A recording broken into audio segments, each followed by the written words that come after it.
Assalamu alaikum everyone. My name's Khalid, or Colin as I tell clients, and Starbucks. So yeah, I work here at EY. I'm an auditor, or as your aunties would know it, chartered accountant. And I'm hoping though in a few months' time to get a job in financial modelling, which will basically be me posing topless with spreadsheets from various angles. I've been here for 3 years now, and I still remember my first day, walking into this office and just looking around and just seeing all these white faces and thinking to myself, I've made it. And to be honest, I didn't realise how many Muslims actually were here until the first time I went to Chicken Cottage, and then there they were, every last one of them. I am actually quite proud though to be, and honoured to be part of such a diverse, global, multi-billion-pound pyramid scheme that is Ernst & Young. Whereas it's EY, as you have to call it now, because it's been rebranded. I'm actually quite happy that it's been rebranded as EY, so my mum can stop telling people I work for Ernest Jones. I remember in my first year when I started here, I was so keen to always dress to impress. I was always buying new shoes and new suits and stuff. And what I realised, when you're working, shoes just don't last long. Like, they last you maybe a month or two, and then you've got to buy a whole new pair, no matter how much you spend on them. So now in my third year, I've started to become a bit more sensible with my money. So now what I do, just every other week, I go to the prayer room on Friday and just pick myself a brand new pair. I don't know, some of you might recognise me from my starring role in the Happy Muslims video that went viral recently. If you haven't seen it, it's basically a bunch of Muslims dancing and singing along to Pharrell's Happy song. But unfortunately, there were quite a few conservatives within the Muslim community who are they were quite angry with seeing the Happy Muslim video. Fortunately, they didn't see the horny Muslim video.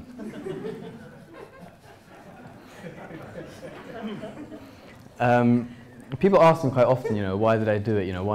What's the point of that video? Like, what were you trying to say? Well, I mean, they ask me all these things, but really, why did I do the video? Why did I do anything? Women. Everything's for women. Because, why do men do anything? Because the truth is, like, I've got to market myself. I can't rely on my mum. I saw the marriage CV that she's drafted for me. 26, divorced, ugly. So, I've got to basically do it all myself. Like I said, I got married when I was 18 and divorced when I was 21. Real DIY job. When I was 16, 17 or so, I met this girl, and I knew this girl, and she was quite attractive and I wasn't. So I couldn't just be, outright about things. So I had to do the whole, smoke and mirrors, become her friend, put a lot of effort just to become a friend, and even more effort to time myself out of the friend zone. And eventually one day I said, will you marry me? And she did, and the first couple of years were, they were cool. And the third year, stuff started going really downhill because I was going away to Germany for a year and she was going into secondary school, and it was just, too much. But fortunately, it ended on good terms, and we're still in touch and we still get along, which is nice, because she'll always be my cousin.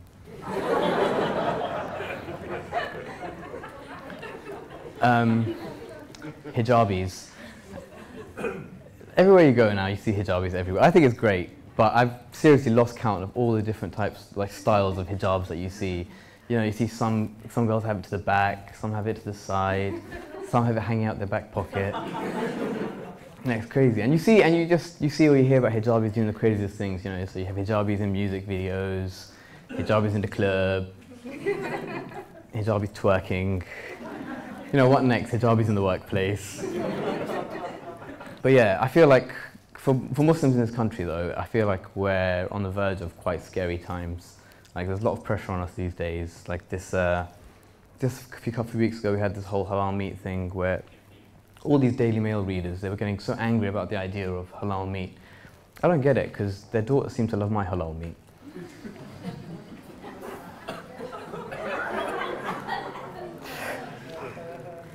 But yeah. And then we have UKIP, the fantastic UKIP. We all love UKIP. I'm sorry, but it's quite terrifying, you know, the election results from last week. It doesn't bode well for us. Next year we're going to be electing Jeremy Clarkson as Prime Minister. And it's just scary times. And if you look into UKIP's policies, like they're just so anti-immigrant. I don't really get it, because you know, I say to you, Mr. UKIP, you know, at 3 o'clock on a Friday night when you're drunk, who's going to make your kebab if not Mehmet the Turk? You know, who's going to deliver your teenage daughter's baby if not Dr. Patel? You know, who's going to make your ugly Primark shirt if not my cousin Abdul, who's 6 years old? I'm from Bangladesh, but my entire life I've been mistaken for a Pakistani, probably because of my big nose and stupid face. But I don't mind it. Like I have no issue with it. But you have a lot of Bengalis and Pakistanis who get quite annoyed when you mistake, you know, where they're from. They're quite nationalistic. I don't get it, because really and truly we're basically the same people. You know, sure, us Bengalis, we prefer our rice and our fish, you know, overpopulation. And Pakistanis are proud of their roti extremism and domestic violence. we're basically the same. You know what I mean? But I think everyone's quite looking forward, all the men and all the women pretending to be looking forward to the World Cup this summer. I'm looking more forward to the Qatar World Cup in a few years' time, where every seat will have a migrant worker underneath it fanning you with a feather. I went to see, over the weekend with my family, all 17 of us, the new X-Men film. And it was amazing. The film was good, but I think what was more amazing is that we managed to watch the entire film, like 2.5 hours or so, without a single awkward moment where there was some kissing or like a pig on the screen or something. Because I tell you, one of the biggest struggles of being a Muslim in this country is watching TV with your family. Because it's always when you're watching TV with your family that the rude scenes come on, or the dirty scenes come on.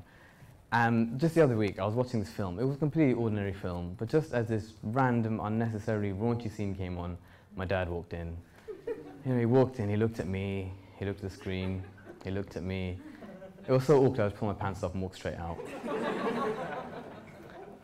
Thank you very much. I hope I've lightened the mood. I'll see you all at the after party at Tiger Tiger.